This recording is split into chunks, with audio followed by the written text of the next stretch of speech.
കർത്താവിൻ്റെ അതിപരിശുദ്ധ നാമം ഈ പ്രഭാതത്തിൽ മഹത്വപ്പെടുമാറാകട്ടെ. എല്ലാ സഹോദരങ്ങൾക്കും വേഗം വരുന്ന യേശുക്രിസ്തുവിൻ്റെ അനുഗ്രഹീത നാമത്തിൽ ക്രിസ്തീയ വന്ദനത്തെ അറിയിക്കുന്നു. ഒരു പ്രഭാതം കൂടെ ദൈവം നമുക്ക് ദാനമായി നൽകിയല്ലോ. ദൈവത്തിൻ്റെ ദയയും വിശ്വസ്തതയും കരുണയും ഓർത്ത് നമുക്ക് നന്ദിയോടെ സ്തോത്രം ചെയ്യാം. ഈ ദൈവം എന്നേക്കും നമ്മുടെ ദൈവമാണ്.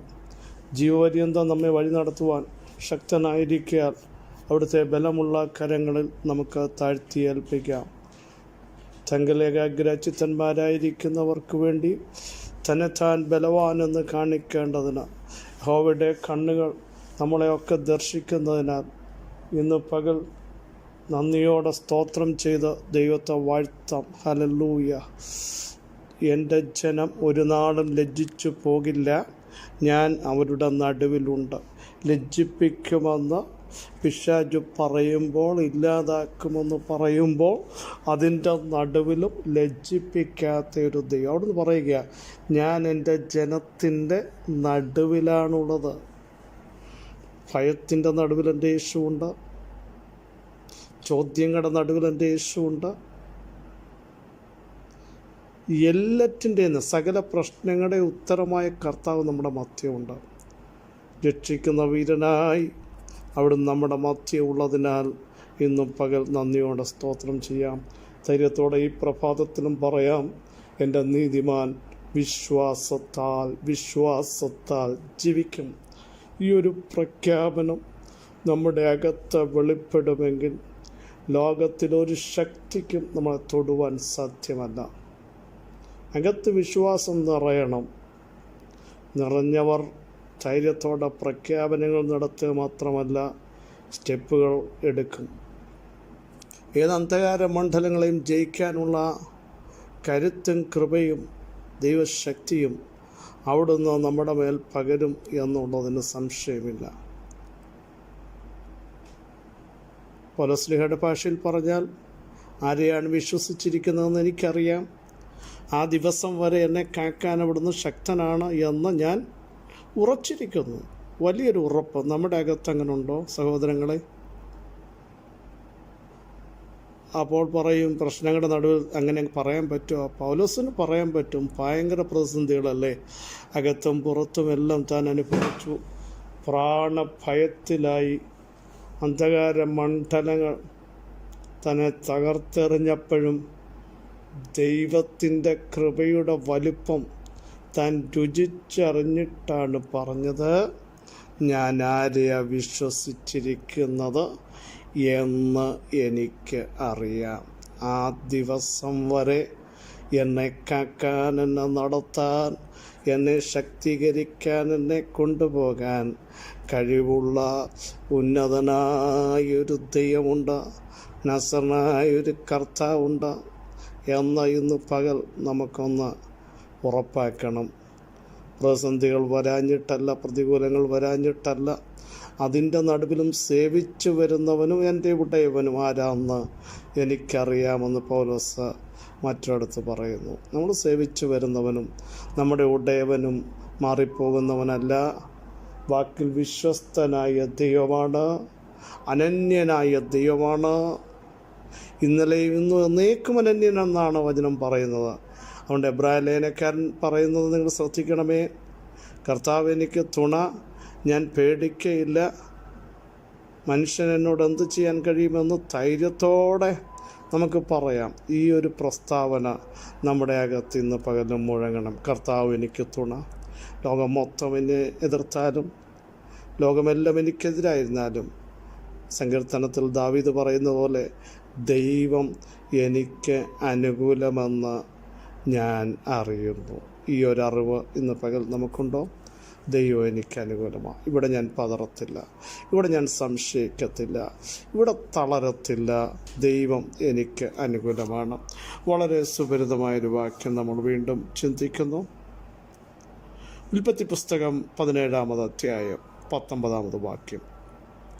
അതിന് ദൈവം അരുളിച്ചത്, അല്ല, നിന്റെ ഭാര്യയായ സാറാ തന്നെ നിനക്കൊരു മകനെ പ്രസവിക്കും, നീ അവന് ഇസഹാക്ക് എന്ന പേരിടണം. ഞാൻ അവനോടും അവൻ്റെ ശേഷം അവൻ്റെ സന്തതിയോടും എൻ്റെ നിയമത്തെ നിത്യമായി ഉറപ്പിക്കും. അതിന് ദൈവം അരുളിച്ചേതിന് ആരോട്? ദൈവം അബ്രഹാമിനോട് അതിന് അരുളി ചെയ്തു.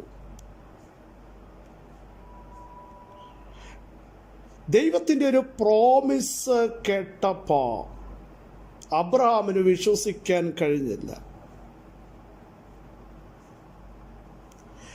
ഞാൻ അവളെ അനുഗ്രഹിച്ചു. സാറയെ പറ്റി പറയുകയാണ് ദൈവത്തിൻ്റെ ആത്മാവ്. അവൾ നിന്ന് നിനക്കൊരു മകനെ തരും. ഞാൻ അവളെ അനുഗ്രഹിക്കുകയും അവൾ ജാതികൾക്ക് മാതാവായി തീരുകയും ജാതികളുടെ രാജാക്കന്മാർ അവൾ നിന്ന് ഉത്ഭവിക്കുകയും ചെയ്യും എന്ന് അരുളിച്ചെയ്തു.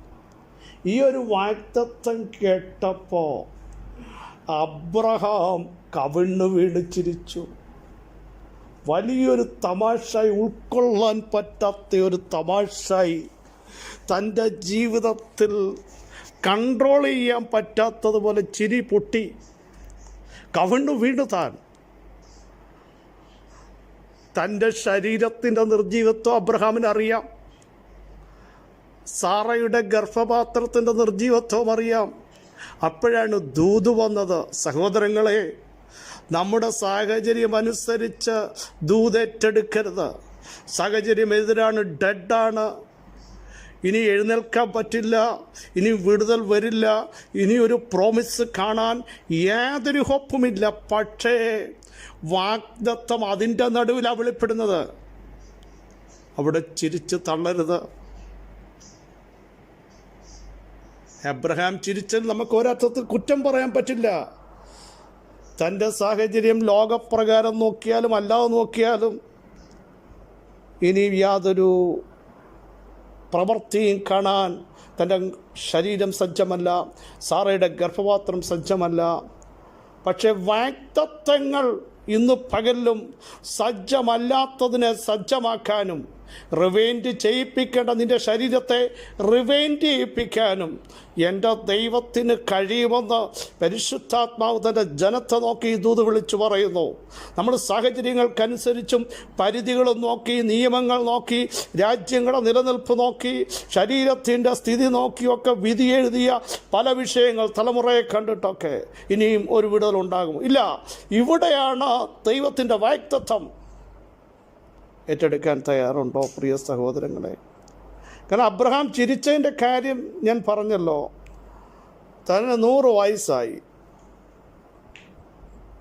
താൻ ചോദിച്ച ചോദ്യം, 100 വയസ്സുള്ള മകന്, 100 വയസ്സുള്ളവന് മകൻ ജനിക്കുമോ? 90 വയസ്സുള്ള സാറ ഒരു ക്വസ്റ്റ്യൻ മാർക്കാണ്. എങ്ങനെ ഇത് നടക്കുന്നത്? ദൈവമേ, ദൈവം മോശയോടൊരു ദൂത് പറഞ്ഞു, ഈ ജനത്തിന് 1 മാസം ഞാൻ ആഹാരം കൊടുക്കും, മാംസം കൊടുക്കും. മോശ ചോദിച്ചു, ദൈവമേ, സമുദ്രത്തിൽ നിന്ന് പിടിച്ചു കൂട്ടിയാൽ പോലും നടക്കുമോ? എത്ര മാടുകളെ ഇറക്കേണ്ടി വരും? ദൈവത്തിന് തിരിച്ചു പറയേണ്ട ദൂത് മോശെ സാഹചര്യം നോക്കിയല്ല നീ വിശ്വസിക്കേണ്ടത്. എൻ്റെ കരം കുറുതായിപ്പോയോ, എൻ്റെ വചനം നിവർത്തിയാകുമോ അല്ലയോ എന്ന് നീ ഇപ്പോൾ കാണാൻ പോകുക. നീ നോക്കുമ്പോൾ നിൻ്റെ ബുദ്ധിക്ക് ജയിക്കാൻ പറ്റില്ല, നിൻ്റെ ബുദ്ധിക്ക് മൂവ് ചെയ്യാൻ പറ്റില്ല. നീ പരാജയത്തിൻ്റെ നടുവിലാണ്. പക്ഷേ ദൂത് നീ ജയിക്കും, നീ വിടുതൽ പ്രാപിക്കും, നീ ശക്തനാകും, നീ എഴുന്നേൽക്കും എന്ന് പറയുമ്പോൾ പിന്നെ സാഹചര്യങ്ങളെ എടുത്ത് പറയരുത്. ഹല്ലേലൂയ. വിശ്വസിക്കാമോ? വിശ്വസിക്കാമോ? എത്ര പേർക്ക് ഈ ദൂത് ഏറ്റെടുക്കാൻ കഴിയും? ഹല്ലേലൂയ. അതിന് അബ്രഹാം ദൈവത്തോട് ഒരു അഡ്ജസ്റ്റ്മെൻ്റ് കൂടെ പറഞ്ഞു കൊടുത്തു, ഒരു വഴി. നമ്മളൊക്കെ പറയുന്ന പോലെ പ്രാർത്ഥിക്കും, ദൈവമേ ഞങ്ങളുടെ ഈ പ്രശ്നമൊന്ന് മാറ്റണേ, അല്ലെങ്കിൽ ദൈവമേ കുറച്ചേലും പ്രശ്നമൊന്ന് മാറ്റണേ, കുറച്ചേലും ബാധ്യത ഒന്ന് മാറ്റണേ, ചെറിയൊരു വിടുതൽ നൽകി ഞങ്ങളത്. ഈ ദൈവത്തെയാണോ നമ്മൾ സേവിക്കുന്നത്? ദൈവത്തെ കുറച്ച് കാണിക്കരുത്. ഇവിടെ അബ്രഹാം അത് പറഞ്ഞത് നോക്കൂ, ദൈവമേ അത്രയും ബുദ്ധിമുട്ടൊന്നും അങ്ങ് സഹിക്കേണ്ട കാര്യമില്ല. ഇസ്മായിൽ നിൻ്റെ മുമ്പാകെ ജീവിച്ചിരുന്നാൽ മതി എന്ന് ദൈവത്തോട് പറഞ്ഞു. ദൈവമേ, ഈ സാഹചര്യത്തിൽ ഇസ്മായിലായാലും കുഴപ്പമില്ലെന്നാണ് പറഞ്ഞത്. ദൈവം വാക്ക് പറഞ്ഞത്, നിന്റെ ഭാര്യയെ സാറ നിനക്കൊരു മകനെ പ്രസവിക്കും. അതും 100-ാമത്തെ വയസ്സിൽ എങ്ങനെ സംഭവിക്കുമെന്ന് നീ ചോദിക്കണ്ട. പറഞ്ഞവൻ സർവശക്തൻ, ഇല്ലാത്തതിനെ ഉള്ളതുപോലെ ജീവിപ്പിക്കാൻ കഴിയും. നമ്മളിങ്ങനല്ലേ ദൈവമേ എങ്ങനെയും ഒന്ന് പിടിച്ചു നിൽക്കാനുള്ളത്? ചെറിയൊരു വിടുതൽ തൽക്കാലത്ത് നോ, അങ്ങനെ പറയരുത്. ദൈവത്തെ, അവിടുത്തെ ശക്തിയെ കുറച്ച് കാണിക്കരുത്. അതിനാണ് ദൈവം ആൻസർ പറഞ്ഞത്. അതിന് ദൈവം അല്ല, നിന്റെ ഭാര്യ സാറ തന്നെ നിനക്കൊരു മകനെ പ്രസവിക്കും. നീ അവനിടേണ്ട പേര് നോക്കൂ. ഇനിയും വാക്തത്വം നടക്കത്തില്ലെന്ന് പറഞ്ഞവനോട് പേരൂടെ ദൈവം പറഞ്ഞു കൊടുക്കുക. പ്രിയ സഹോദരങ്ങളെ, ഇനിയൊന്നും കാണത്തില്ല എന്ന് പറയുമ്പോൾ നീ ചെയ്യേണ്ട വിഷയങ്ങൾ എങ്ങനെ ചെയ്യണമെന്നും അതിൻ്റെ റൂട്ടൂടെ പറഞ്ഞു തന്ന് നിന്നെ നടത്താൻ കഴിവുള്ള സർവശക്തൻ്റെ വചനത്തിൻ്റെ ആഴം ഇന്ന് പകൽ എത്ര പേർ വിശ്വസിച്ചേറ്റെടുക്കുന്നു? നിങ്ങൾ ഏത് രാജ്യങ്ങളാകട്ടെ, എവിടെ തകർന്നിരിക്കുന്നു, ഏത് വിഷയത്തിൽ ഭയപ്പെടുന്നു, ഇനി ഹോപ്പെല്ലാം അടയട്ടെ, ഈ വചനമങ്ങ് വിശ്വസിക്കുക. അതിൻ്റെ റൂട്ടും അതിൻ്റെ പേരുമൊക്കെ ദൈവം പറഞ്ഞു കൊടുത്തിട്ട് പറയുക. അതുമാത്രമല്ല, അടുത്ത ജനറേഷനോടുമൊക്കെ എനിക്കൊരു നിയമം ചെയ്ത് ഉറപ്പിക്കേണ്ടതുണ്ട്. നീ ഒന്നിനെപ്പോലും കാണത്തില്ല, ഒന്നുപോലും എനിക്കിനി കാണാൻ പറ്റത്തില്ല എൻ്റെ ഈ കാലഘട്ടത്തിലെന്ന് പറയുമ്പോൾ പരാജയപ്പെട്ട നിന്നോട്, നടക്കത്തില്ലെന്ന് പറയുന്ന നിന്നോട്, ചോദ്യങ്ങൾ ചോദിക്കുന്ന നിന്നോട്, ദൂത് കേട്ട് വിശ്വസിക്കാൻ സാഹചര്യങ്ങളെ നോക്കുന്ന നിന്നോട് ഈ പകൽ ദൈവാത്മാ ഉറപ്പായി പറയുന്നു, വിശ്വസിച്ചേറ്റെടുക്കണം. യേശുവിൻ്റെ നാമത്തിൽ, യേശുവിൻ്റെ നാമത്തിൽ, യേശുവിൻ്റെ നാമത്തിൽ, യേശുവിൻ്റെ നാമത്തിൽ ദൈവശക്തി വ്യാപരിക്കട്ടെ, വിടുതൽ വ്യാപരിക്കട്ടെ, സൗഖ്യം വ്യാപരിക്കട്ടെ, ദൂതിൻ്റെ ശക്തി വെളിപ്പെട്ട് വരട്ടെ. നിന്റെ ശരീരം കണ്ടിട്ടും, പ്രിയ സഹോദരങ്ങളെ, നിങ്ങളുടെ സാഹചര്യങ്ങൾ കണ്ടിട്ടും, ഇപ്പോഴായിരിക്കുന്ന അവസ്ഥ കണ്ടിട്ടുമല്ല ദൈവം ദൂത് പറയുന്നത്. ഏതവസ്ഥയിലും പ്രവർത്തിക്കാൻ കഴിവുള്ളവൻ നിങ്ങളോട് പറയുന്നെങ്കിൽ ഏറ്റെടുത്തിട്ട് പറ, ദൈവമേ അങ്ങയ്ക്ക് കഴിയും, ഞാനത് വിശ്വസിക്കുന്നു, അങ്ങയ്ക്ക് ഞാൻ മഹത്വ. അവിശ്വാസങ്ങളെല്ലാം ഇന്ന് പകർന്നേറ്റ് പറയുമോ? പിതാവേ, ഈ വചനത്തിൻ്റെ ശക്തി അവിടുത്തെ ജനത്തിൻ്റെ മേൽ ഇന്ന് പകലൊന്ന് വെളിപ്പെടുത്തണമേ. അങ്ങയുടെ മഹത്വമുള്ള ഭുജം യേശുവിൻ്റെ നാമത്തിൽ ഒന്നിറക്കണമേ.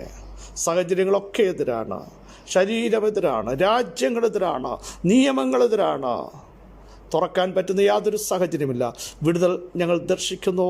പക്ഷേ അങ്ങയുടെ വാഗ്ദത്തം ഇന്നും ഞങ്ങളെ ബലപ്പെടുത്തുന്നു.